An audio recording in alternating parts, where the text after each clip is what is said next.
Tako.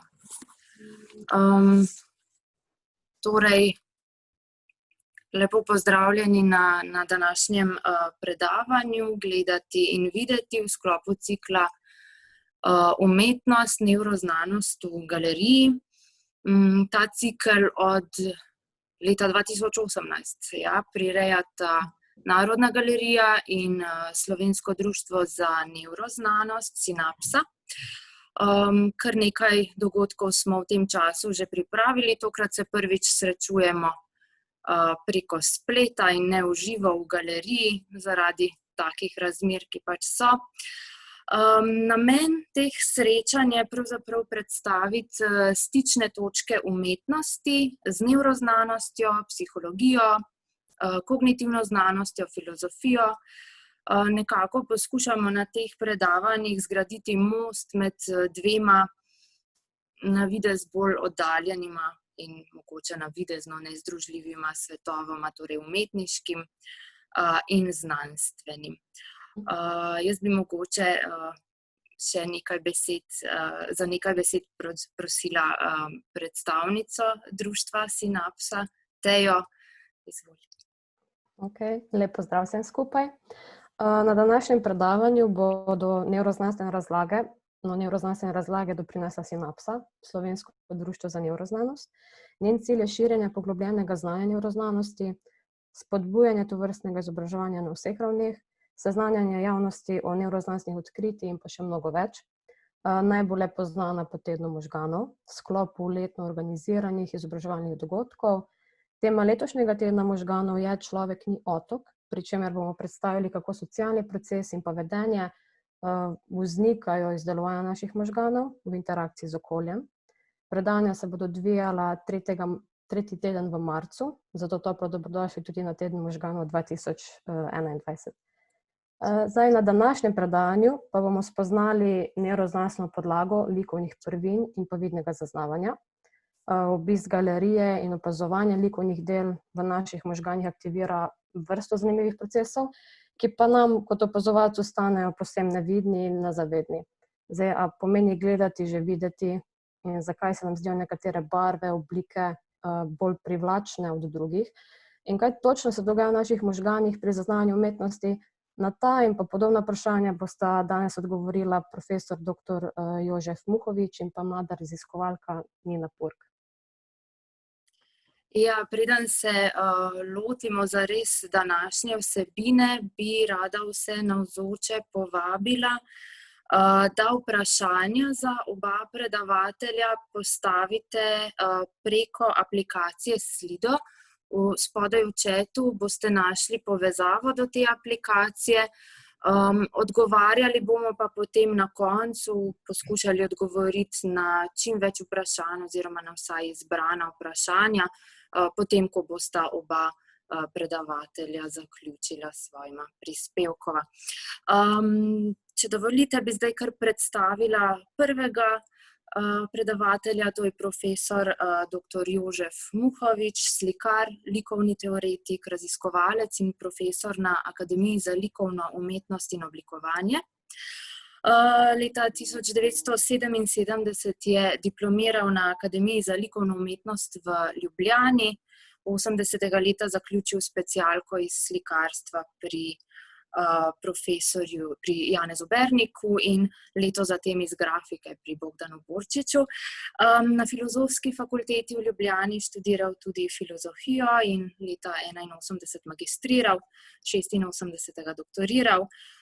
Po študiju se je še izpopolnjeval na univerzah v Magdeburgu in v Berlinu, in sicer je trenutno redni profesor za likovno teorijo na Akademiji za likovno umetnost in oblikovanje Univerze v Ljubljani.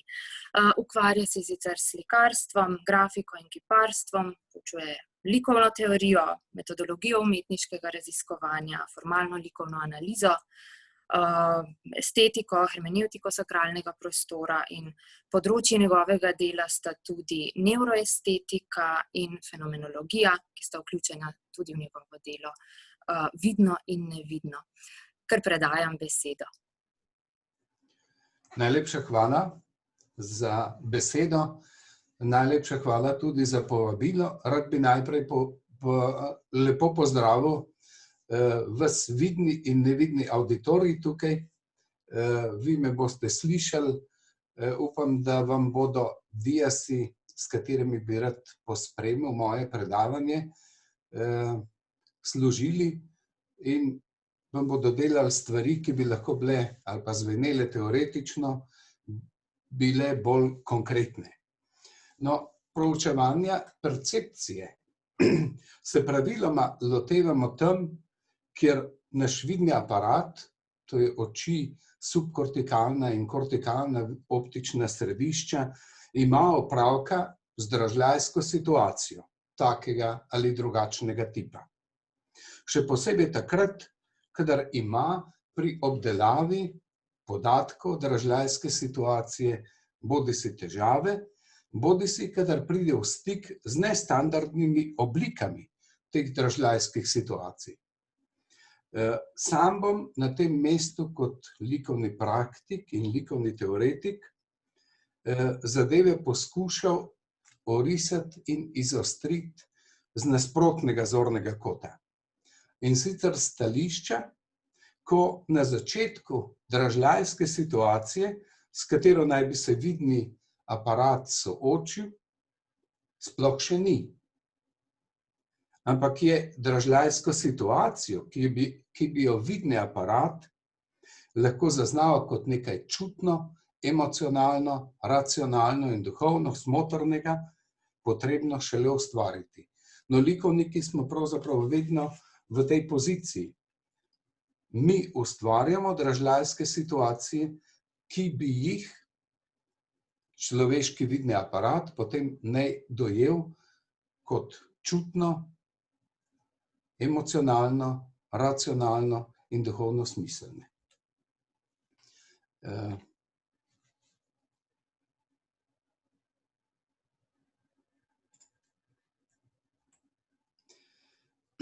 Izhodišče mojega predavanja je vrsta vprašanj, s katerimi so me nagovorili organizatorji današnjega srečanja. Recimo, pomeni gledati istočasno tudi že videti. Zakaj se nam zdijo nekatere barve, oblike in podobe bolj privlačne od drugih? Zakaj nekaj dojamemo kot lepo in nekaj drugega kot njegovo nasprotje? Ali obstaja nekaj takega, kar bi lahko imenovali univerzalni likovni jezik? Kakšni sta mišljenje in komunikacija v likovnem jeziku? Kakšna je vloga likovne teorije v likovni praksi in tako naprej in tako naprej. No, vsa ta vprašanja so izjemno dobro postavljena, vsako od njih pa bi terjalo najmanj eno, marsikatero pa tudi še mnogo več predavanj. No, zato je bila moja težava na začetku pravzaprav v tem, kako najti eno presečno množico ali skupni imenovalec tem vprašanjem. Sami se boste lahko v nadaljevanju prepričali, če sem bil pri iskanju tega skupnega imenovalca uspešen, ko sem za naslov današnjega predavanja izbral tole: o razliki med vizualnim in likovnim. Najprej bi tale naslov pospremil z običajno situacijo, ki jo vsi poznamo. Vsaka likovna umetnina je vizualna. Ni pa vsaka vizualnost tudi že likovna. To pomeni, obstaja razlika med likovnim in vizualnim, in če vizualno zaznavanje obvladamo vsi normalno videči ljudje, to ne pomeni, da obvladamo tudi likovno gledanje in likovno zaznavanje. Obstaja razlika med gledati in videti. V študijskih letih so nas na Umetniški akademiji učili, da mora umetnik v stvareh videti več, kot v njih običajno gledamo. da je v tem pravzaprav njegova naloga in da se v tem umetnik razlikuje od drugih ljudi. Umetnik gleda enake in celo iste stvari kot drugi ljudje, a uspe v njih videti več. Naprimer, gleda recimo temno oblačno nebo, veter, ki upogiba drevesa in prve dežne kaplje, ki napovedujejo bližajočo se nevihto.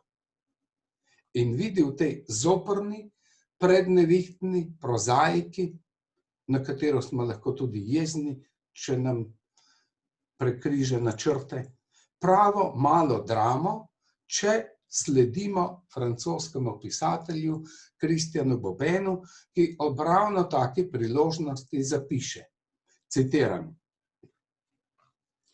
Zgoraj so oblaki, težki, črni in hiteči. Videti so kot poslovneži, ki v Parizu stopajo z vlaka in svojim hitenjem dokazujejo svojo pomembnost na tem svetu. Spodaj drevesa, usmiljenja vredna, upogibajo se na vse strani, besni veter jih neusmiljeno vleče za ušesa. Med zgoraj in spodaj, med poslovneži in kaznovanimi otroki, moja radost, moje oči, moje sladostrastje ob bližajoči se nevihti.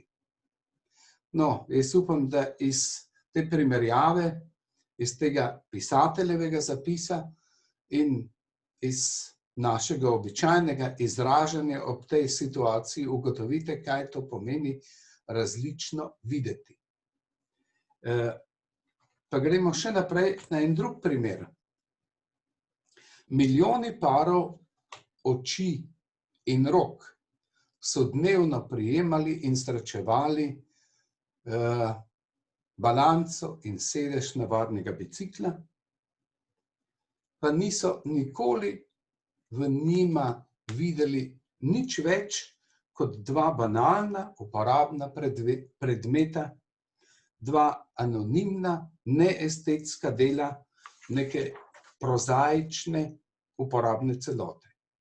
In do vse do trenutka, ko so ju neke konkretne oči pogledale na drugačen način, svež, neobremenjen, in so ju neke konkretne roke povezale v neko novo celoto, bikovo glavo, ter s tem iztisnile iz njiju učinek nenavadne, še danes sugestivne poetične situacije. To je Picassova Assemblage, bikova glava iz leta 1943. Če bi tale zadeva bila v resnici banalna, kot se laičnemu gledalcu pogostokrat zdi, bi jo recimo v skorajda 100 letih že dodobra pozabili. No, praviloma si predstavljamo, da vidimo tisto, kar pač gledamo. To se nam zdi tako samoumevno, da praktično tega stanja nikoli zares ne preverjamo. Vendar to praviloma ne drži. Gledamo, pa ne vidimo. Prvič zato, ker nadvse radi vidimo tisto, kar smo vajeni videti, rutina, in tisto, kar želimo videti. In drugič zato, ker nas tisto, kar gledamo, lahko na mnogo načinov zavaja. Tretjič zato, ker smo žrtve predsodkov in medijsko posredovanih predstavnih šablon, česar je v današnjem času gromozansko veliko. In četrtič zato, ker ne uspemo vzpostaviti realnega odnosa med videzom stvari, torej med tem, kar je vsakomur na očeh, in med tistim, kar se nam skriva, torej med notranjostjo stvari. No, zaznavanje in mišljenje je navadno zelo subjektivno usmerjeno. Človek zaznava stvar ali pojav glede na svoje potrebe, želje, znanje, izkušnje in kulturo, ki ji pripada. Nikoli ne zaznavamo vsega, kar se dogaja okoli nas, saj zaznavamo selektivno in smo nagnjeni k temu, da v zaznanem vidimo predvsem tisto, kar pričakujemo in si želimo. Torej, do vsebine zaznav imamo mi določena pričakovanja. Umetniki radi razočaramo ta pričakovanja in na njihovo mesto postavimo kakšna druga. In tam je dovolj razlogov za to, da se umetnik in gledalec razideta, ker se njuni pričakovanji ne ujemata.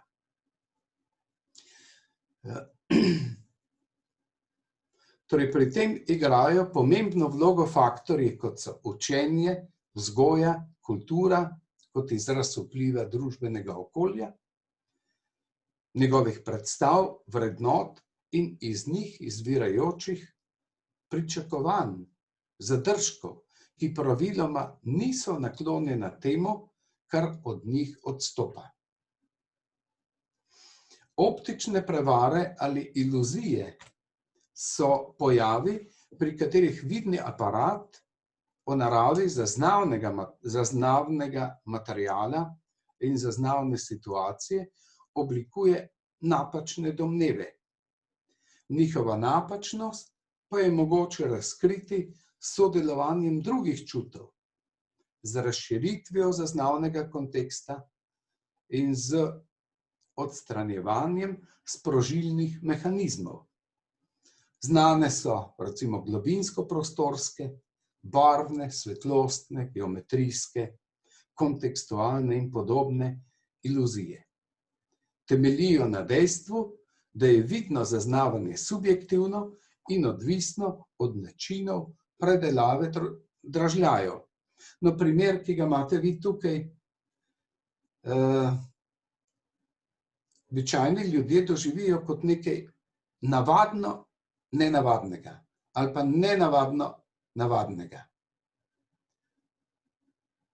Nekaj se jim zdi, kot da je tako, kot bi moralo biti, istočasno pa občutijo, da nekaj ni tako, kot bi moralo biti. Ni najbolj naravno, da so ljudje recimo v bazenu z vodo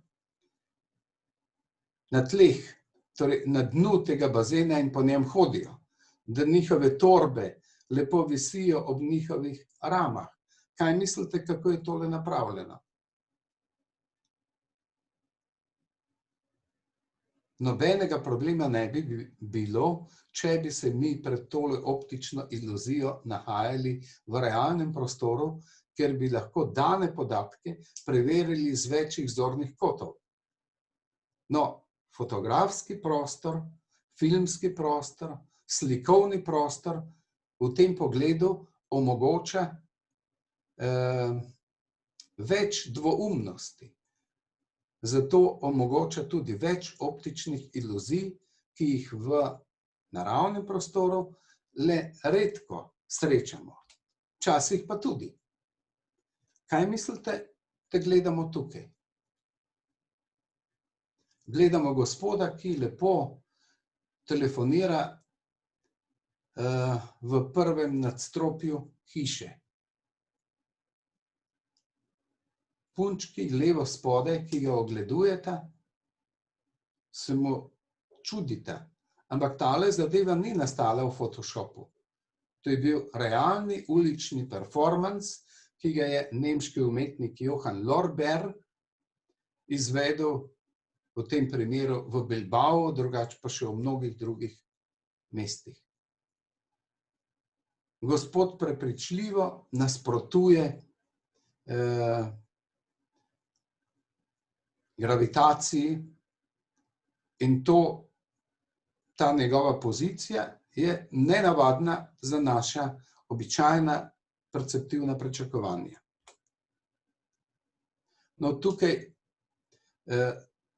tale umetnik seveda dolgo časa ni smel razkriti trika, na podlagi katerega je te performance izvajal, ampak potem, ko jih je napravil določeno število, je to tudi razkril in tale Tarzanova noga pod njegovo obliko zgleda tako, kot vidite tukaj na levi strani. No, smo rekli, da v realnem svetu ne srečamo veliko iluzij, ker ima v njem vidni aparat možnost, da preverja situacijo z različnih zornih kotov, da jih je pa veliko v pogojih tako imenovanega monokularnega, enoočesnega gledanja. A si lahko razložite recimo tole fino ambientalno instalacijo, ki jo vidite tukaj, v tejle mestni veduti. Človek se sprašuje, kako je pravzaprav umetniku uspelo zarisati tele elipse tako lepo na fasade tehle hiš. No, zadeva je preprostejša. Med temi fasadami in med fotografskim aparatom je pleksi steklo, na katerem so narisane te elipse in z posebnega zornega kota je fotograf samo izbrisal dele teh elips, ki se pač ne nahajajo na arhitekturi, ampak na nebu.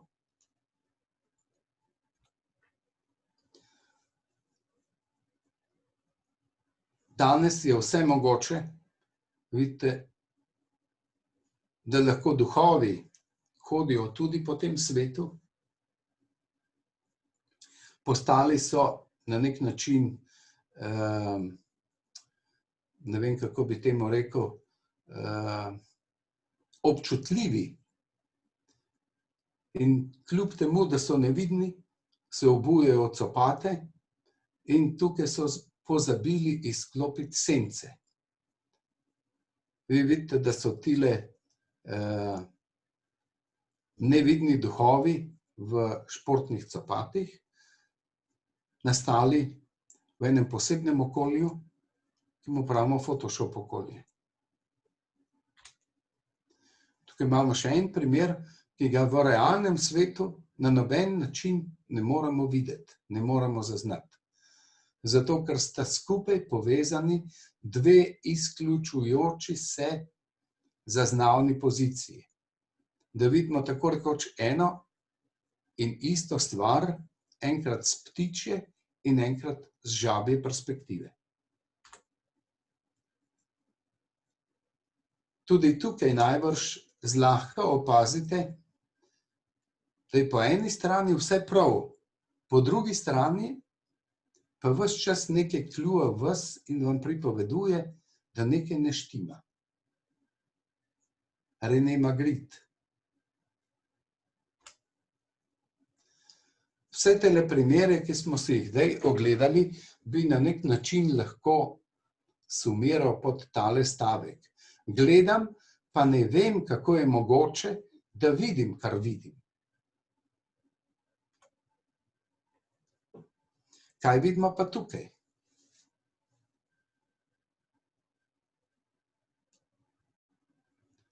Nič ne bom komentiral, vsak zase se naj prepriča, kaj pravzaprav je. Prej, ko slej itak odkrijemo. Kaj pa vidimo tukaj? A je tale tiger zrastel zares v savani?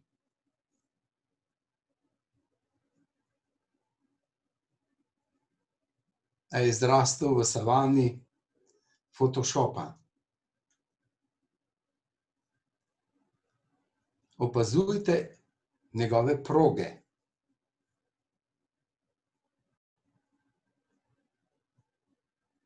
So podobne tigrovim progam, ampak malo so pa tudi izumetničene, glede na to, kar se na tigrovi koži v savani dogaja. A ste že prebrali, kaj piše na njem? The Hidden Tiger.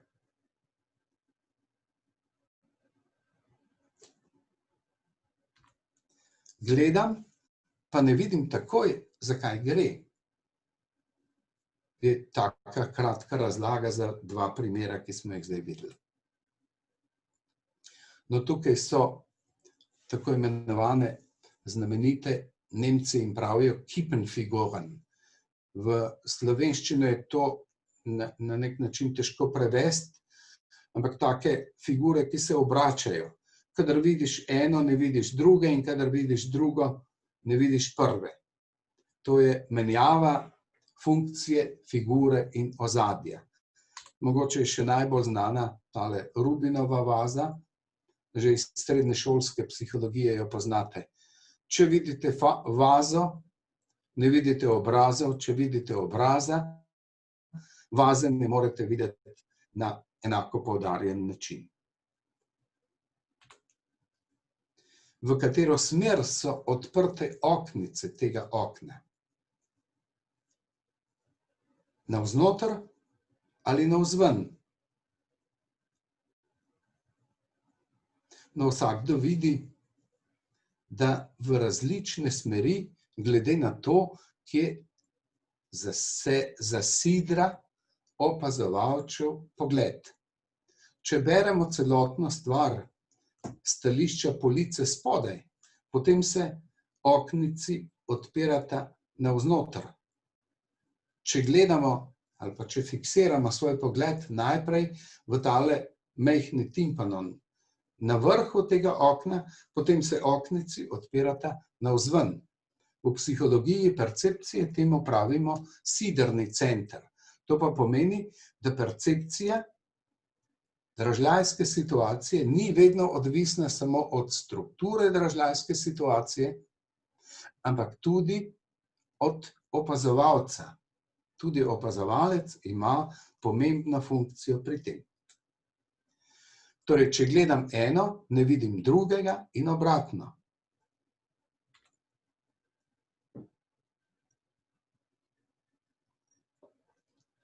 Verjetno vsi poznate tole optično iluzijo, da je to knjiga. Mogoče pa manj poznate tole iluzijo. Leonardo da Vinci v ne vem kolikeri reinkarnaciji si je odločil, da ne bo več razstavljal v Louvru, ampak da bo šel en plein air, tako kot so rekli impresionisti, in si je odločil, da bo svojo Monalizo naslikal kar v javnosti. Tudi slikarstvu s čopiči se je odrekel. Kupuje samo en kavomat in se je pripravil svetlostne vrednosti za svojo znamenito Monalizo. No, tukaj imamo en poseben primer ene skulpture nemškega kiparja Markusa Reca, ki je posebna v tem, da če jo pogledam iz tele strani, dobim angleški izraz za ja. Če jo pogledam iz nasprotne smeri, dobim pa ravno tako od iste skulpture angleški izraz za ne. To pomeni, da tale skulptura istočasno pravi ja in ne. Če si jo ogledamo v vmesni poziciji, je pa takale, kot jo vidite tukaj. No, vsi tile primeri so na nek način lahko sumirani znotraj stavka, ki pravi, gledam, pa najprej mislim, da vidim nekaj drugega, kot dejansko gledam. No, zelo znana je tudi tale perspektivična optična iluzija. Dva elementa v tem perspektivičnem kontekstu zgledata prepričljivo različna. Tako zelo, da včasih laiki ne verjamejo, da sta zares enako velika. Če odstranim perspektivični kontekst, je enaka velikost obeh elementov, tako rekoč na dlani. Ali pa recimo tukaj imamo en primer nenavadnega zakonskega para, kot da se je tale gospod poročil s palčico. Zadeva je monokularni posnetek z enega zornega kota, medtem ko je realnost, v kateri bi tole iluzijo takoj razkril vsakdo od nas, takale.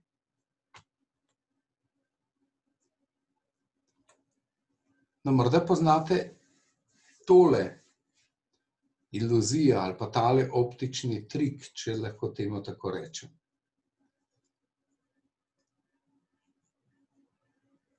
Zgornji sestavljeni trikotnik, pravokotni trikotnik in spodnji sestavljeni pravokotni trikotnik sta sestavljena iz istih sestavnih delov, ki so različno obarvani. Samo, da so od zgoraj med seboj kombinirani drugače kot v spodnjem primeru. Pa vendarle je zaradi tega prekombiniranja v spodnjem primeru nastala ena praznina, ki je od zgoraj ni.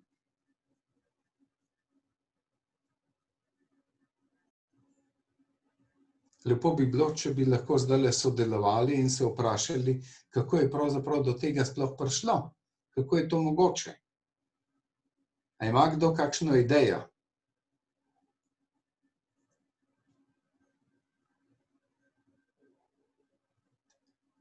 No, zadeva je odvisna od razmeroma preciznega opazovanja. Opazujte hipotenuzo zgornjega in spodnjega trikotnika. Iz te primerjave lahko nekaj izveste. Če natančno opazujete, boste ugotovili, da je zgornja hipotenuza konkavna, malo konkavna. Ravno toliko, kot je spodnja hipotenuza malo konveksna. No, precizacija pravzaprav pomeni tole. In vidite, tale razlika, komajda opazna razlika med konveksnostjo in konkavnostjo hipotenuze je ravno dovolj velika za en kvadratek od spodaj. Torej, to, kar vidim, je odvisno od konteksta, v katerem stvari gledam. Torej, pogostokrat gledam, pa ne vidim. To se pa ponavadi zgodi vedno samo zato, ker gledanje pristaja na zunanjost, uhaja pa mu notranjost stvari in pojavov. Vsi vidni prostorski fenomeni imajo svojo zunanjost ali videz, ki je vsem na očeh, in imajo svojo notranjost, ki je nevidna. V zvezi z jezikovnimi oziroma znakovnimi pojavi, kakršni so tudi likovni, imenujemo zunanjost površinska struktura. Njihovo notranjost pa globinska struktura. O konceptu površinske in globinske strukture je tam nekje med leti 1946 in 1956 govoril, 36 in 46 govoril avstrijski filozof Ludwig Wittgenstein, ko je pripravljal svoje šele posthumno izdano delo filozofske raziskave. In je s tem opozoril na pomembno razliko v rabi jezika. Rekel je takole: kdor sliši verbalno jezikovni izraz, zvočno sliko neke besede ali pa nekega stavka, uporablja površinsko strukturno gramatiko jezika. Kdor pa to zvočno sliko besede ali stavka razume, uporablja njegovo globinsko strukturno gramatiko. Podobno bi lahko rekli tudi za likovne, znakovne izraze v likovni ustvarjalnosti.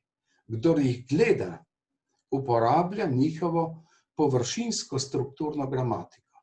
Ta nam je dana po naravni poti. Mi preprosto percipiramo umetniška dela.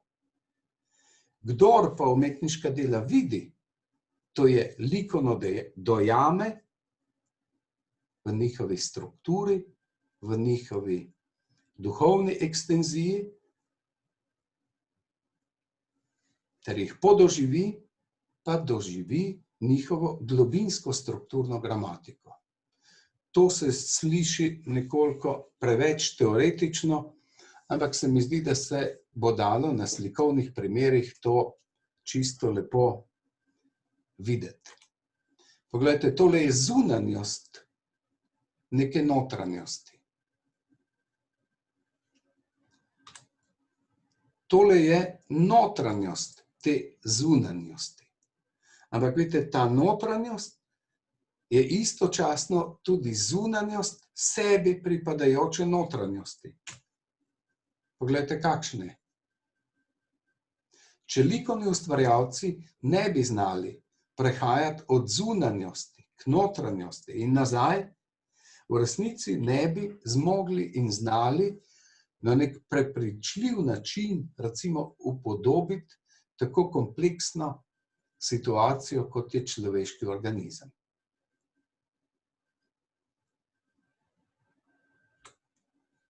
No, v tej zvezi je zanimivo, recimo, opazovati tole Picassovo risbo teh plesočih mladenk.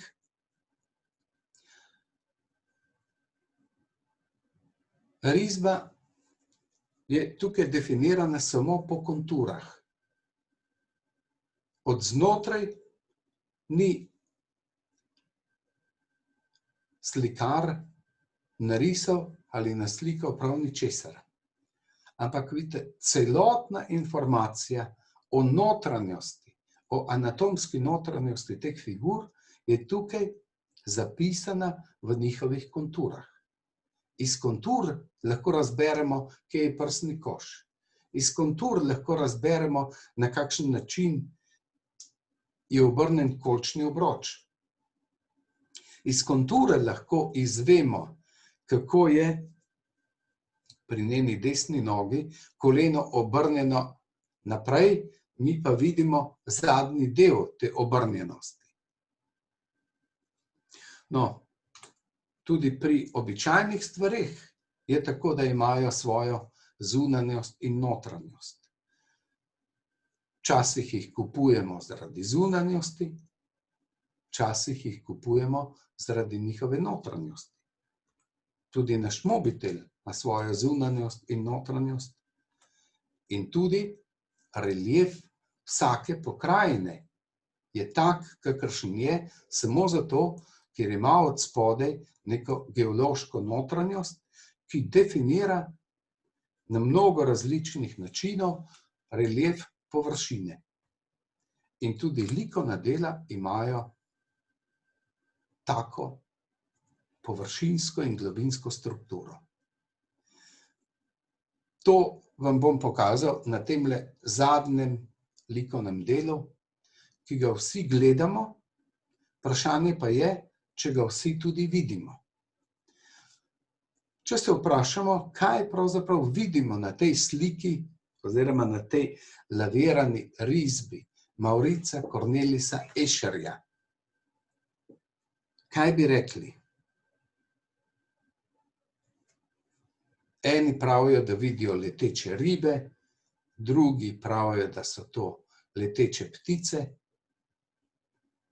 da se nam ni treba kregati med seboj, ali gre za eno ali drugo stvar, recimo, da so to leteče ribe ptiči. Slikar ni nič govoril ne o ribah, ne o ptičih, ampak je dal tele risbi naslov Flakverdelingstudie, numer 99. Torej študija delitve ploskve, številka 99. Bolj prozaičnega naslova, bolj, recimo, matematiziranega naslova bi tej risbi ne mogel dati. Risba je iz leta 54. Likovniki imamo eno posebno sredstvo, ki nam omogoča, da iz običajnega, diagonalnega gledanja in branja preidemo k preciznemu gledanju in branju. In to sredstvo je risba. Kadar rišemo, moramo precizno gledati oblike. Kadar gledamo oblike, gledamo predvsem njihovo funkcijo v običajnem življenju. Njihove oblike pa ne. Zdaj, idealno bi bilo, če bi mi imeli tukaj toliko časa, pa če bi vi imeli kakšna pisala in listke papirja, da bi recimo tole prepisali. A bi to šlo?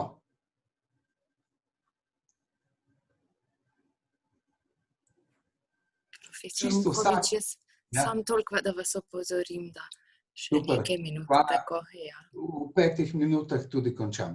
Dobro. Ja. Vsak zna prerisati tole Escherjevo risbo. Ampak, če bi se lotili, bi ugotovili, da je na začetku precej težavno, ker ne vemo, kje bi se je lotili. Če začnemo bolj usmerjeno gledati, vas lahko vprašam, koliko rib ptičev pa je narisanih na tejle risbi. Koliko različnih rib ptičev.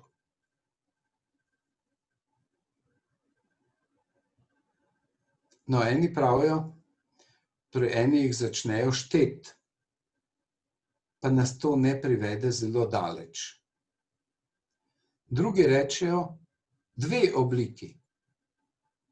Temne in svetle ribe ptiči. A je to res? No, v resnici je na tej risbi ena sama oblika.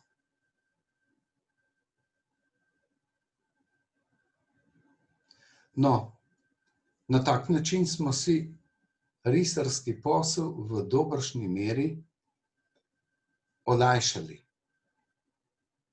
Če se naučim narisati eno samo obliko, potem jih lahko napravim poljubno število.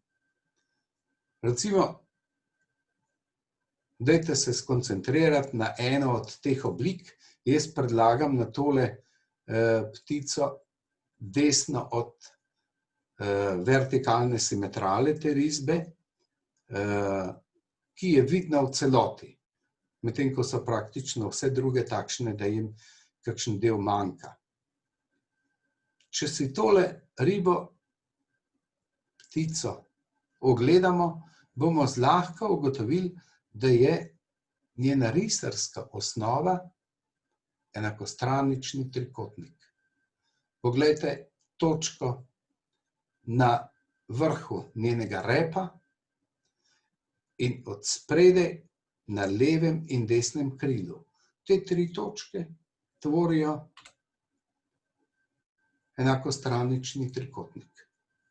Slikar je rekel, da bo vse, kar bo narisal, izpeljal iz osnovne oblike enakostraničnega trikotnika. To je bilo prvo pravilo.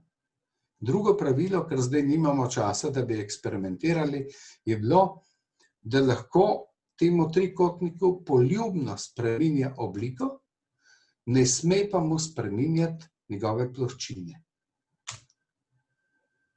Če, na primer, od tega trikotnika odreže tale lok nad spodnjo, nad osnovnico, potem mora to odrezano obliko na neki drugi strani dodati. Oblika je zdaj znatno spremenjena, ploščina ostaja pa popolnoma enaka. Če recimo odreže tale del, ga mora na drugi strani dodati. Oblika je zdaj še bolj spremenjena, ampak ploščina ostaja ista. Če od te oblike odreže še tale del, ga mora nekje drugje dodati. Zdaj je pa potrebno samo še nekaj linearnih okraskov in riba ptič je tukaj. Torej, osnova te Escherjeve risbe je razmeroma preprosta mreža enakostraničnih trikotnikov. Tem trikotnikom pa likovnik spreminja obliko, ne da bi jim spremenil ploščino. To pa pomeni, da med eno in drugo obliko ni nobenega vmesnega prostora, ker je negativni prostor identičen z obliko pozitivnega prostora. Čisto na koncu je Escher napravil iz te skice lesorez takega tipa. No, čisto za konec 3 kratke stvari. Eno sem vzel pri Maurice'u Merleau-Pontyju, ki je napisal znamenito knjigo Le visible et l'invisible, vidno in nevidno. Pravi takole: pomen je neviden, toda nevidno ni protislovje vidnega. Vidno ima nevidno notranje ogrodje in nevidno je skriti notranji ekvivalent vidnega. To smo pri Escherjevi razmeroma preprosti risbi videli pravkar. Vi vsi verjetno poznate Gulliverjeva potovanja, ampak avtor tega mladinskega dela, Jonathan Swift, je bil tudi dober filozof in za naše potrebe je zapustil en zelo zanimiv stavek. Vision is the art of seeing things invisible. Gledanje je umetnost videnja nevidnih stvari. In z likovnega stališča je to tudi popolnoma res. In to na nek način potrjuje tudi veliki romantični nemški dramatik Johann Wolfgang Goethe, ki je bil tudi prvi pisec prve barvne teorije v zahodnoevropskem prostoru, ko pravi: Man sieht nur, was man weiß. Le to zares vidimo, kar razumemo. To pa pomeni, da se vizualna percepcija psihofiziološke ravni na nek način mora armirati z duhovno percepcijo. Lahko bi rekli z notranjim duhovnim gledanjem. Lahko me gledate čudno, kot da na nek način propagiram nek novi New Age, ampak se vam to ne bo zdelo čudno, če to duhovno gledanje prevedem v grščino, in sicer kljub temu, da mogoče grščine ne znate. Stari grški ionski filozofi so duhovnemu gledanju ali umskemu zrenju rekli teorija. Torej, psihofiziološko gledanje in likovno-teoretsko gledanje sta pravzaprav nepremagljiva, kadar sta skupaj in delujeta kot 2 partnerja. Hvala lepa.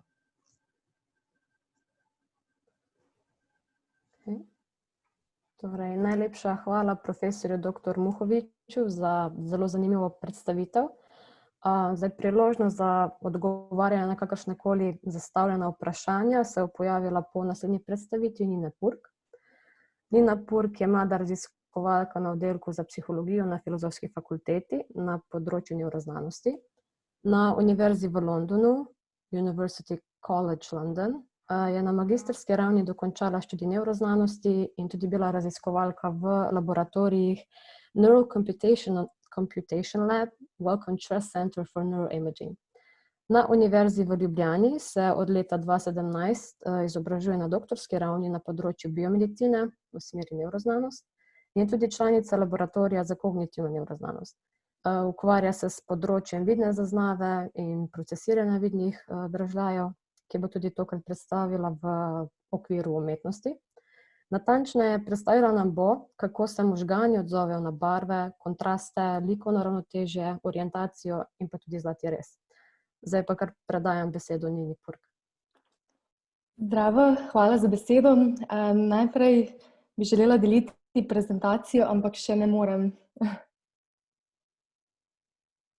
Oziroma, Bi moralo delovati. gre? Okay. Ja, vidimo. Super.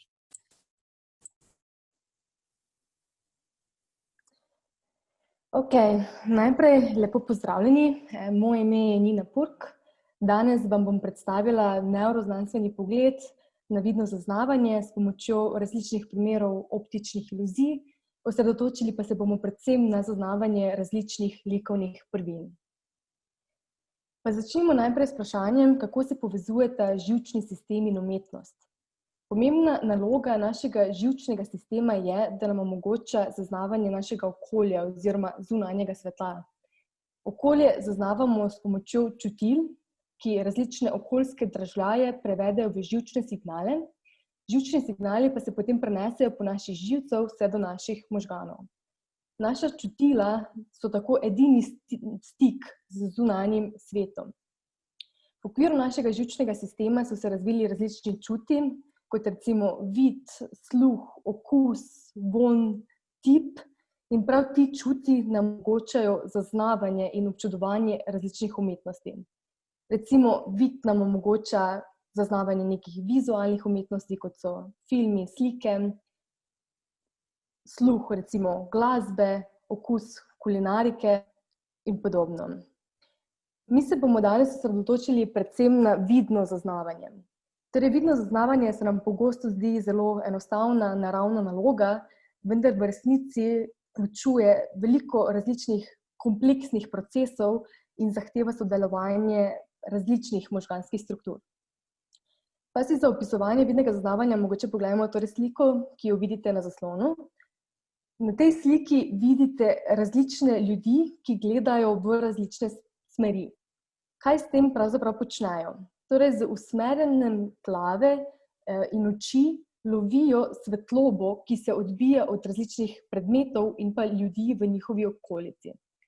Pa če vzamemo en primer z te slike, torej recimo tole steklenico, ki jo vidite na mizi, torej svetloba, ki prihaja do te steklenice, se od steklenice odbija in ta svetloba potuje v ravnih žarkih v vse smeri. In tako lahko ljudje na različnih lokacijah okrog te steklenice vsi vidijo ta isti predmet. Svetloba je elektromagnetno valovanje. Ljudje smo sposobni zaznavati samo del tega elektromagnetnega valovanja, ki ga imenujemo vidna svetloba. Vidna svetloba obsega valovne dolžine okvirno od 400 do 700 nanometrov. Znotraj te vidne svetlobe pa različne valovne dolžine vidimo kot različne barve. Tudi drugi organizmi, druga živa bitja zaznavajo okvirno podoben pas vidne svetlobe. To se nekoliko razlikuje med različnimi vrstami, torej nekatere vrste so sposobne zaznavati tudi nižje ali višje valovne dolžine tega elektromagnetnega valovanja. Vidno zaznavanje se prične z našimi očmi. Oči delujejo kot nekakšna kamera, ki zbira, organizira in usmeri svetlobo na mrežnico. Mrežnica je zadnji del očesa, torej je plast na zadnjem delu očesa, ki vsebuje fotoreceptorje. Fotoreceptorji so živčne celice, ki so občutljive na svetlobo, torej ob stiku s svetlobo to svetlobo pretvorijo v živčni signal. Poznamo dve torej glavni vrsti fotoreceptorjev, to so paličice in čepki. Paličice nam omogočajo zaznavo nizkih jakosti svetlobe, kot je recimo v mraku in v temi, medtem ko nam čepki omogočajo zaznavo višjih jakosti svetlobe, kot je recimo podnevi, na soncu in pa v osvetljenem prostoru. Čepki nam tudi omogočajo zaznavo različnih barv. Slika, ki pade na očesno mrežnico, je pravzaprav dvodimenzionalna, torej 2D oblike, Ta slika je tudi pomanjšana, ter je obrnjena tako v horizontalni osi, kot v vertikalni osi. Torej, to pomeni, da je obrnjena in zgoraj spodaj in pa levo desno. Živčni signal iz očesa potem poteka po optičnem živcu do možganske strukture, ki jo imenujemo talamus. In nato pot nadaljuje do zadnjega dela možganov, ki ga imenujemo primarna vidna skorja. Torej, ta vidna pot od očesa preko talamusa do primarne vidne skorje se imenuje primarna vidna pot. Sicer pa vidne poti nadaljujejo tudi v ostala, torej v druga možganska področja, ki jim pogosto rečemo podporna vidna področja. Ta se nahajajo v bližini torej primarne vidne skorje, predvsem v tem zatilnem predelu možganov, oziroma imenujemo to okcipitalni reženj. To, kar vidimo pred sabo v nekem trenutku, imenujemo vidno polje. Posebnost našega vidnega sistema je, da desno stran vidnega polja zaznava oziroma obdeluje leva stran naših možganov, medtem ko levo stran našega vidnega polja zaznava in procesira desna stran naših možganov. Obdelava vidnih informacij se začne že na ravni očesa, ter se nadaljuje vso pot skozi te vidne poti. Se pa značilnosti delovanja živčnih celic skozi te vidne poti spreminjajo. Torej, recimo, živčne celice v očesu so primarno ter preferenčno odzivne na neke preproste držaje, kot so recimo svetle točke ali pa blisk svetlobe.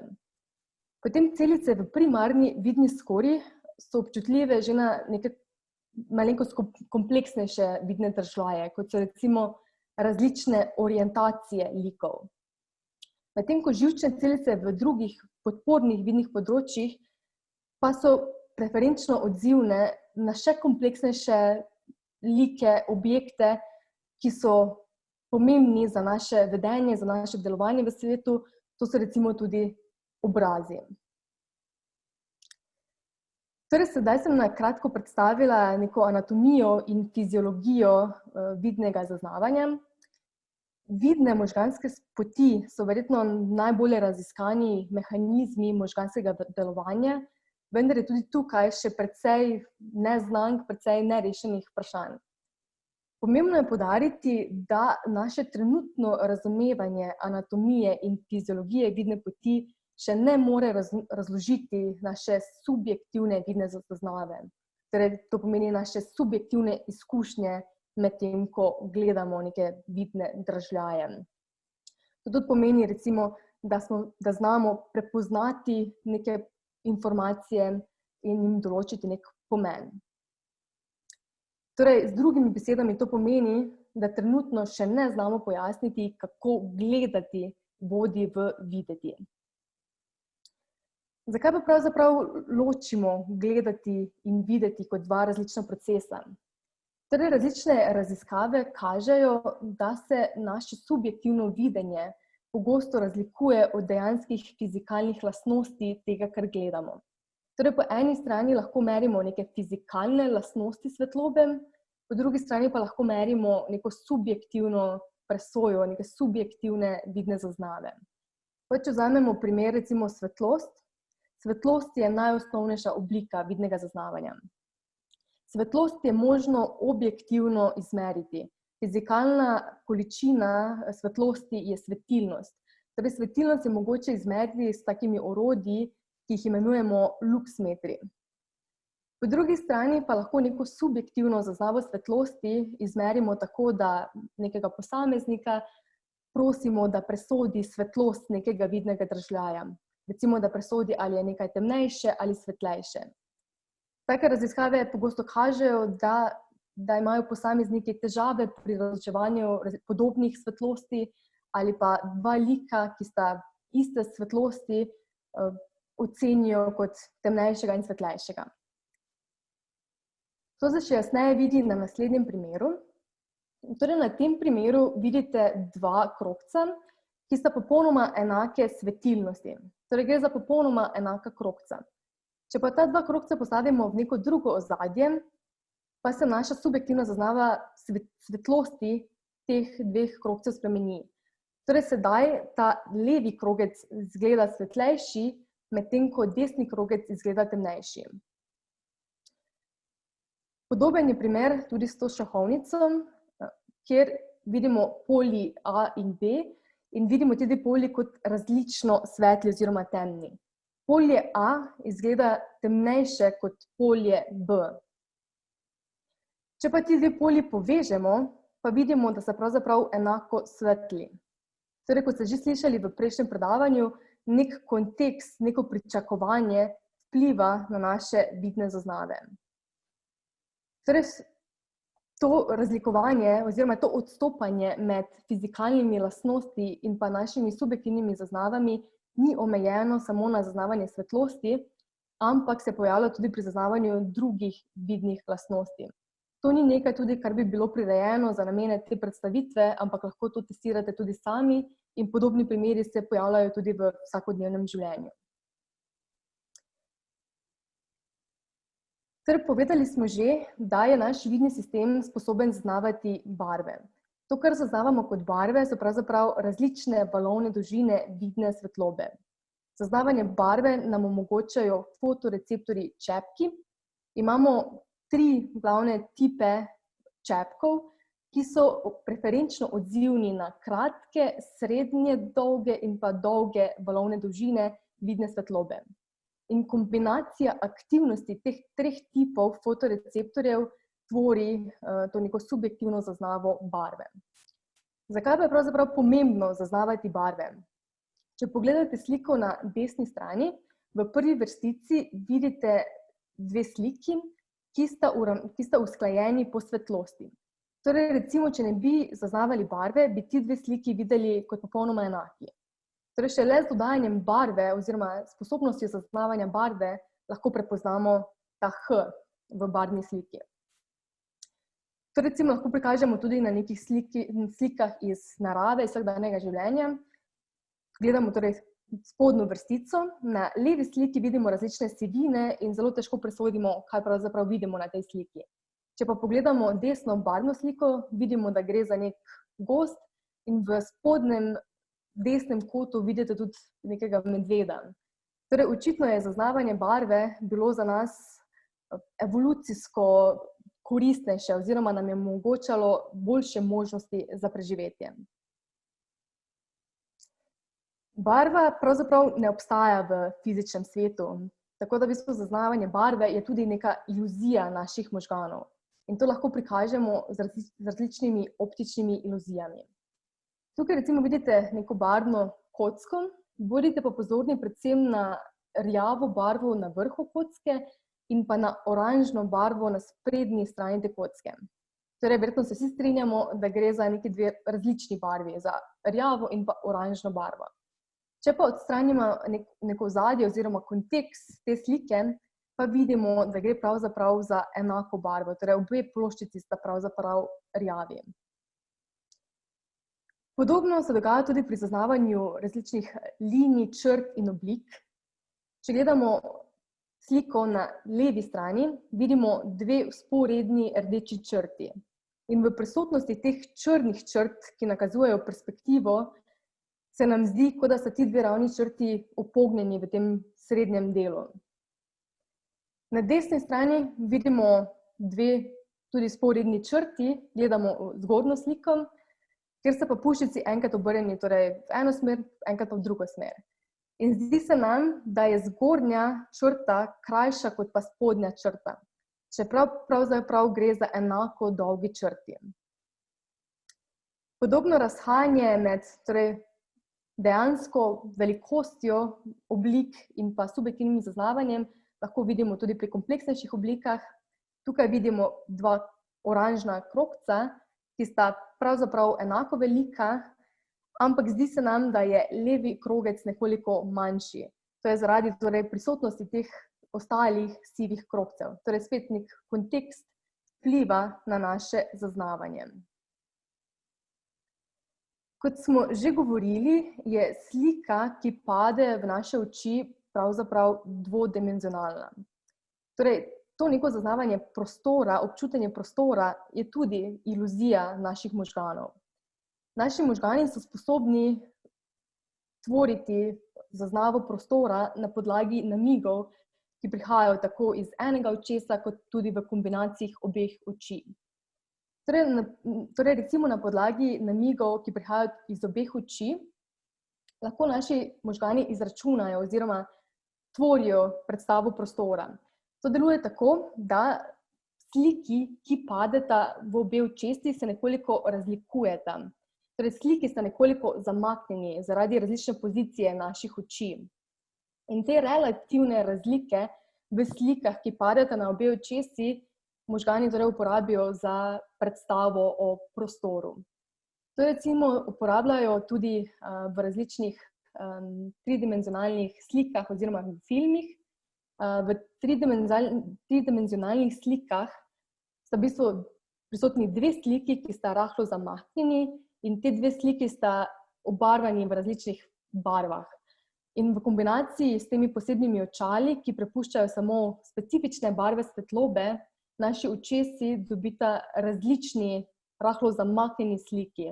In tako torej vidimo potem neko 3D obliko znotraj recimo filma. Prihajajo pa tudi, torej namigi o prostoru pa prihajajo tudi samo iz enega očesa. Taki namigi so recimo prekrivanje med elementi na neki sliki. To lepo prikazujeta ti dve sliki, ki jih vidite na zaslonu. Torej recimo na levi sliki vidite, da se ta umetnik igral z različnim prekrivanjem med recimo deblom, to osebo, konjem, ozadjem. In nekoliko, torej, se nam zdi ta prikaz prostora nenavaden. Podobno je tudi na desni strani, kjer se je ta umetnik igral z različnim prekrivanjem teh stebrov in pa te poti, po kateri teče voda. Torej tudi nekako moti to našo zaznavo prostora. Med drugimi namigi, ki prihajajo iz enega očesa, so tudi recimo zamegljenost ozadja, kar lahko vidimo na desni sliki, kjer je torej ozadje nekoliko zamegljeno, kar nam daje občutek neke daljave, torej da je nekaj oddaljeno. Podobno je tudi recimo na desni sliki, kjer je ozadje nekoliko manj natančno narisano in tudi daje občutek, da je dlje. Drugi namigi so še tudi recimo relativna velikost. To, kar vidimo kot veliko, se nam zdi ponavadi bliže, to, kar je manjše, se nam zdi dlje. Torej zaznavanje prostora pa nam daje tudi različno senčenje, kar se lepo vidi predvsem na desni sliki. Če ste predvsem pozorni na lika, ki so na vrhu teh stebrov, torej na neka ta posebna lika, ki so senčena in dajeta torej občutek neke tridimenzionalne oblike. To predvsem deluje na našo zaznavo, kadar to senčenje posnema neko sončno svetlobo, nekaj, torej, kar smo vajeni iz naravnega okolja. Torej se zdaj sem predstavila veliko različnih optičnih iluzij, torej lahko ste videli, da se optične iluzije pojavljajo pri zaznavanju vseh različnih likovnih prvin oziroma različnih vidnih držajev. Torej, optične iluzije niso nekaj, kar pretenta naše čute, ampak nam omogočajo nek zanimiv pogled v delovanje našega vidnega sistema. Razlag, zakaj nastajajo te optične iluzije, je več. Jaz bom danes razložila eno razlago, ki nekako povzema vse to, kar smo do sedaj govorili in je tudi mogoče najbolj uveljavljena. Torej, fizični svet za nas ni neposredno dostopen. Vse, kar vemo o svetu, smo se naučili preko naših čutov. Naši čuti pa so do neke mere omejeni. To lahko lepo prikažemo z tema dvema diagramoma. Če gledamo zgornjo sliko, vidite 3 različne črte. In vse te 3 različne črte tvorijo popolnoma enako sliko v naših očesih. In naš vidni sistem nima mehanizmov, kako bi razločil med temi različnimi vidnimi držaji. Podobno je tudi pri zaznavanju svetlosti. Torej, svetloba, ki pade v naše oko, je sestavljena iz različnih fizikalnih lastnosti. Torej, recimo iz svetilnosti nekega predmeta, iz odbojnosti tega predmeta, tudi glede na torej prepustnost medija, skozi katerega potuje svetloba, kar je v večini primerov recimo zrak, Torej, svetloba, ki pade na oko, je skupek vseh teh različnih fizikalnih faktorjev. In naš vidni sistem nima mehanizma razločevati med temi različnimi fizikalnimi količinami. Zato se predvideva, da so se naši možgani razvili torej na načine, da se lahko spoprijemajo s temi omejitvami in nam omogočajo čim boljše delovanje v svetu, oziroma čim boljše možnosti za preživetje. Naši možgani tako ne delujejo kot kakšna kamera, ki pasivno snema zunanji svet, ampak omogočajo aktivno ustvarjanje naše resničnosti. Torej, naši možgani delujejo tako, da na podlagi izkušenj, na podlagi znanja tvorijo predstavo oziroma model o zunanjem svetu, ki bi čim bolje napovedal neke prihodne zaznave in pa izide različnih situacij. Na ta način nam naš vidni sistem omogoča hitro in učinkovito prepoznavo tistih pomembnih informacij, ki bi vodile torej v boljše možnosti za naše preživetje oziroma boljše možnosti za delovanje v svetu. Ključno sporočilo moje predstavitve oziroma tega predavanja je tako, da je namen vidne zaznave in pa tudi glavno pojasnilo za recimo vse te optične iluzije, torej namen vidne zaznave ni, da vidimo svet kot dejansko je, ampak tako, kot je za nas najbolj koristno. Hvala za pozornost. Smo na voljo sedaj za vprašanje.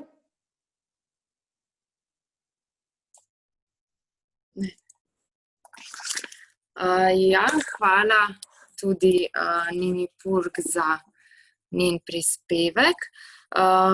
Zdaj pa gremo kar k vprašanjem. Mislim, da vsaj eno vprašanje smo že dobili.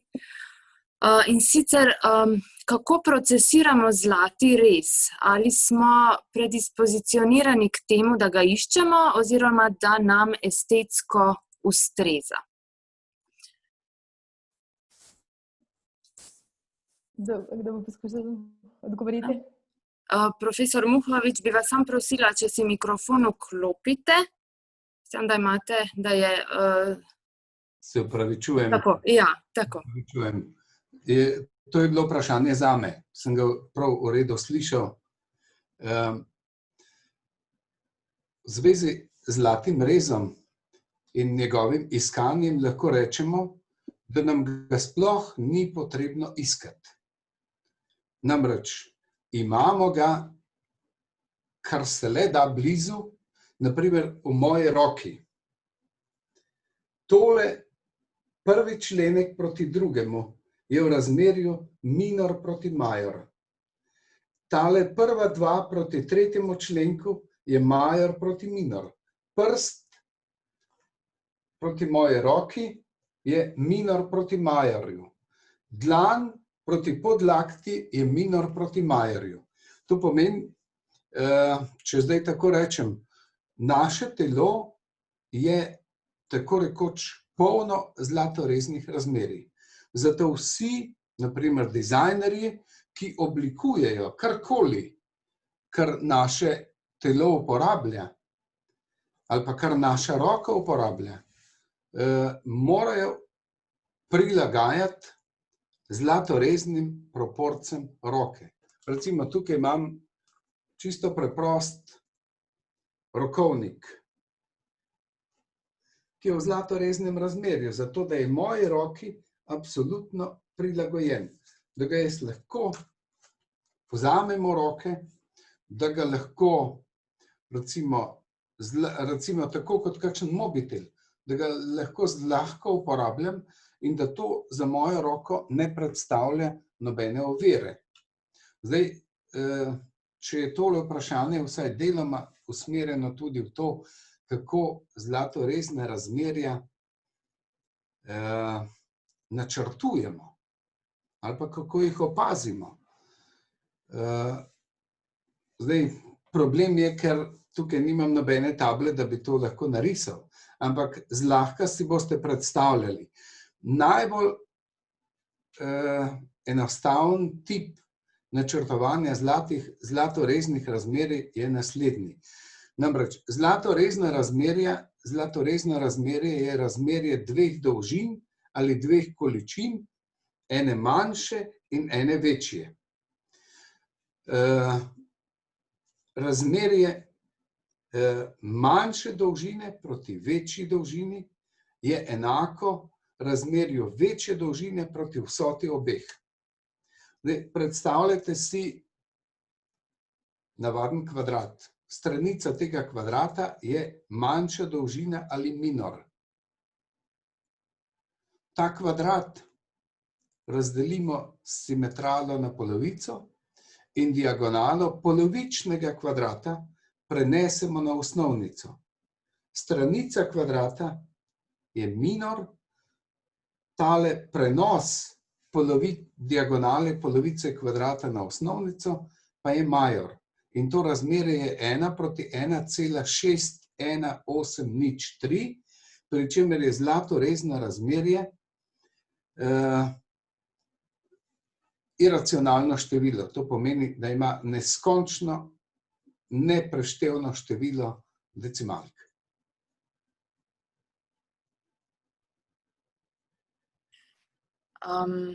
Naslednje vprašanje.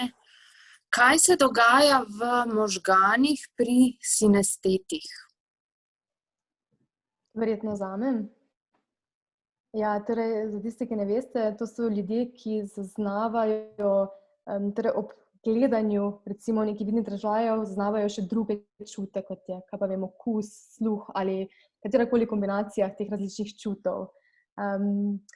Predvideva se, oziroma verjetno tudi raziskave kažejo, da gre za neko povezovanje živčnih poti, ki procesirajo te različne vrste čutov. Torej, ker se povezujejo te poti, hkrati, torej, ko recimo vidimo nekaj, kar tudi se kakšen drug čut aktivira. To bi bil kratek odgovor na to vprašanje. Hvala. Še nekaj vprašanj imamo. In sicer, ali obstajajo med posamezniki razlike v zaznavi in procesiranju barv? Ja, torej do neke mere se opaža v različnih raziskavah, da so neka individualna odstopanja v zaznavi barve. Recimo to preučujejo tako, da udeležencem, nekim posameznikom predstavijo recimo različne odtenke modre barve, in potem jih prosijo, naj ocenijo, katera izmed teh barv je najbolj modra, brez primesi, recimo zelene, rumene, rdeče in drugih. In to barvo, ki jo izberejo, se nekoliko razlikuje med različnimi posamezniki. Torej kaže, da so neke individualne razlike med posamezniki. Ampak v splošnem bi naj zaznavali približno podobne, enake, torej vidne valovne dolžine, vidne svetlobe in tudi podobne barve. Torej gre za neka manjša odstopanja, ampak v splošnem pa zaznavamo podobno. Lahko jaz temu še nekaj dodam. Likovniki gledamo na tole zadevo na tak način, da si razlagamo, da je psihofiziologija barvnega zaznavanja relativno univerzalna za vse ljudi. Medtem ko so vrednotenja čutnih barvnih zaznav individualno različne. Recimo torej ljudje rumeno barvo na psihofiziološki ravni vsi zaznamo kot rumeno. Ampak nekdo jo mara, nekdo je pa sploh ne prenese. Torej dva vidika vrednotenja sta. Eno je percepcija, drugo je pa, če zdaj tako rečem, aksiologija, vrednotenje, ocenjevanje ali duhovna percepcija, če tako rečem. Prav, hvala. Mislim, da imamo še eno vprašanje. Zakaj se nam fraktali zdijo estetski? Ali je mogoče raziskana nevroznanstvena podlaga zaznave fraktalov?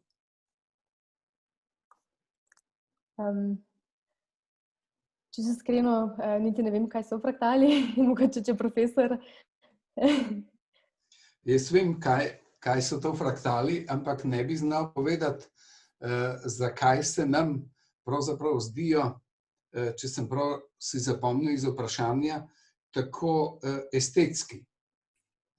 Ker veliko likovnikov poznam, ki se jim fraktali ravno zaradi teh neštevilnih iteracijskih korakov ne zdijo estetski. Ker so te iteracije, kako bi rekel, ali pa recimo ta logika celičnih avtomatov, ki je v osnovi fraktalov, zaradi tega svojega nenehnega ponavljanja se zdijo mnogim bolj dolgočasni kot ne. Je pa seveda to ena strašno zanimiva matematična struktura.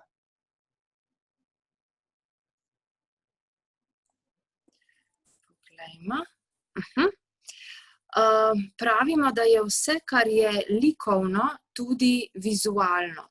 Kakšen pa je potem takem odnos likovne umetnosti do slepih oziroma tistih, ki ne zmorejo zaznavati vizualno? Zanimivo vprašanje. Zdaj, če bi jaz imel namesto mojega današnjega predavanja o temeljnih likovnih prvinah, bi povedal, da je pravzaprav conditio sine qua non likovne umetnosti, kakršno mi danes poznamo, ena sama zadeva, svetloba. Zato se tudi likovno-teoretska veda, ki proučuje logiko, naravo likovnih izraznih prvin, imenuje fotologija, od grško fos, fotos, luč, to, kar je povezano s svetlobo. Ampak vpraševalec ima popolnoma prav. To je v načelu res. Če bi ne bilo svetlobe, bi si seveda likovne umetnosti, kakršno poznamo, ne mogli niti misliti. To pa ne pomeni, da bi likovne umetnosti v nobeni obliki ne bilo. Kajti imamo, recimo, malo plastiko, ki lahko nastaja tudi popolnoma brez vida, samo na osnovi tipa. Recimo, kiparji veliko stvari obvladajo s tipom prej kot z vidom. Čeprav seveda celoto obvladujejo in nadzorujejo potem tudi z vidnim aparatom, ki, kot vsi veste, prinaša približno 90% vseh informacij o zunanjem svetu. In je vid čut, ki je sposoben integrirati zaznave in spoznanja mnogih drugih čutov. Recimo, ni se vam potrebno dotakniti britvice, da vidite, da je ostra. Ker te izkušnje je vid že inkorporiral vase. To pomeni, če ne bi bilo vida, bi likovna umetnost v obliki male, intimne, ročne plastike tudi lahko eksistirala. V tem pogledu, recimo, slepi ne bi bili zelo prikrajšani. Pred časom, mogoče 10 let nazaj, so v velikih mednarodnih galerijah in muzejih prodajali take majhne zadeve, ki so jim rekli antistres pripomočke ali nekaj takšnega. To so bili take prijetne, majhne, tridimenzionalne plastične zadeve, ki so bile strašno prijetne na otip in smo jih mi ure in ure radi imeli med svojimi rokami in jih uporabljali. Recimo tudi, če gremo zdaj v paleolitik, take stvari, kot so Willendorfska Venera ali pa pestnjaki, vse to je bilo namenjeno roki in njenemu čutu, ki je tip. Hvala. Poglejmo, če je še kakšno vprašanje. Nič ne kaže. Če bi še kdo rad kaj vprašal, ima še kaj časa. Sicer pa bi se jaz v imenu Narodne galerije in društva Sinapsa obema prav lepo zahvalila za zanimiva prispevka. Vsem, ki ste nas spremljali, prav tako hvala za odziv. Vsi držimo pesti, da bomo lahko kmalu tudi kaj v živo izvedli, se v živo srečali. Do takrat pa seveda nas vsi spremljajte. Pripravljamo še marsikaj zanimivega. Ogromno je še za povezati z umetnostjo in nevroznanostjo. Hvala lepa. Hvala tudi vam za povabilo. Hvala.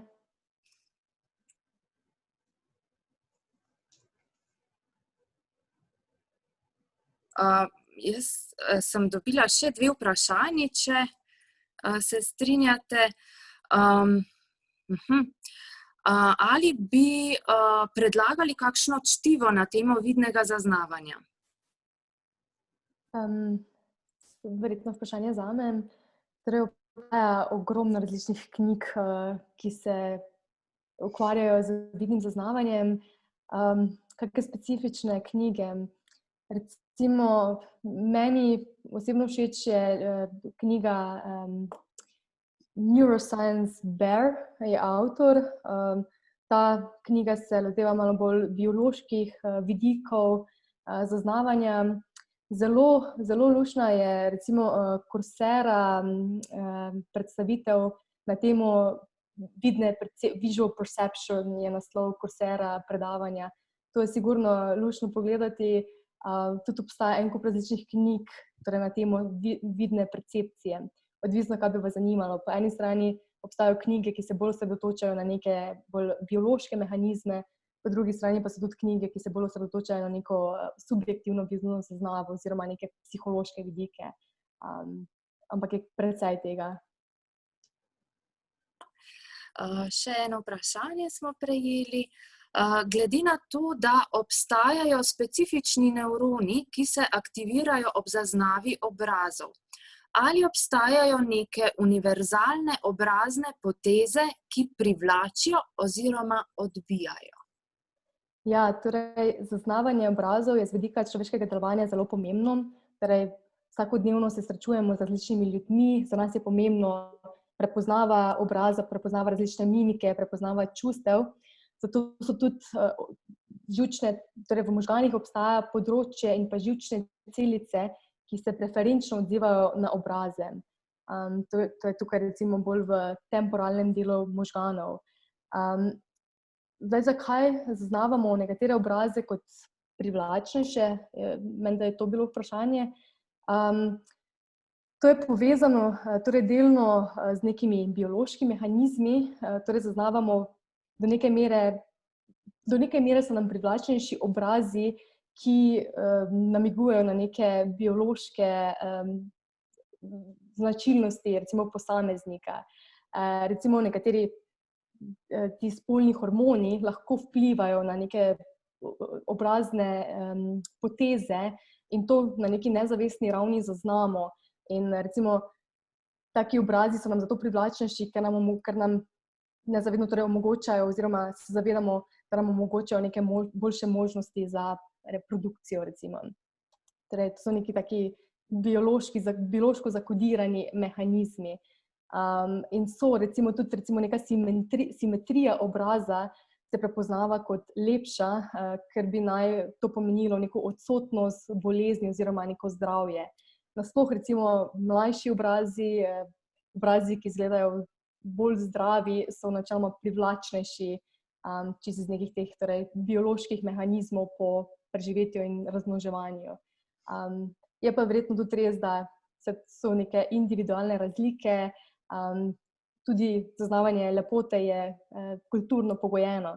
Čeprav kažejo raziskave, recimo, da ljudje iz različnih kultur, različnih etičnih skupin bodo približno podobno zaznavali lepoto. Torej imamo neke univerzalne lepotne ideale. Ti lepotni ideali so se tudi skozi zgodovino, pa tudi v likovni umetnosti, so se spreminjali. O tem smo tudi že nekaj govorili. na enem prejšnjih predavanj, če se prav spomnim. Poglejmo, če je še kakšno vprašanje.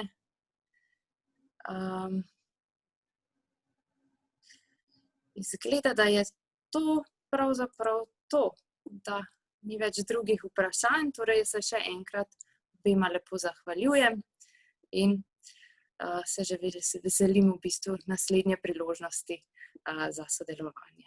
Hvala in lep pozdrav vsem. Hvala, Nako.